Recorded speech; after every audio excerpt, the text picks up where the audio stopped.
I really enjoy working with David. He's really fun to work with.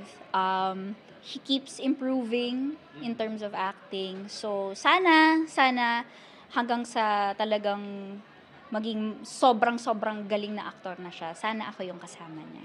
From Heartful Cafe, nakita ko yung pag-mature niya as an actor.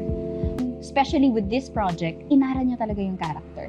Bilang actor, nakita ko yung maturity niya and most importantly, yung improvement niya rin talaga.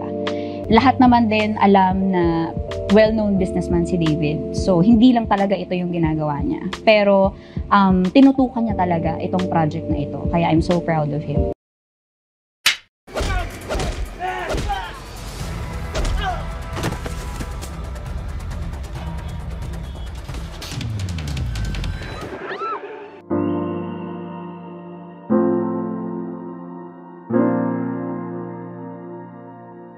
Siya kasi yung tipo ng artista, hindi na lalaki, siya yung tipo ng artista na hindi nagtatry. In a good way, hindi nagtatry, kumbaga parang hindi siya nagpapa-impress kasi. So what you see is what you get. So nakikilala mo yung totoong siya. I would consider David as one of the most sincere leading men I've worked with. You're the type. Matalino, mayaman,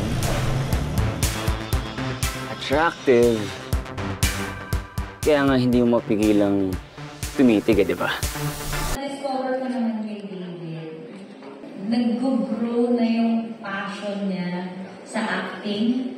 Talagang natutunan niya ng mahalin yung craft. Talagang pinag-aaralan niyang mabuti yung kanyang Nihongo. Kasi kahit yung Japanese na language, kahit konti lang, kahit yung pagkatagalog niya kasi, hapon pa rin, diba? So, mahirap talaga yung character niya. Ibang David ikaw po talaga ang mapapanood natin dito, and I'm just very proud of him. Thank you.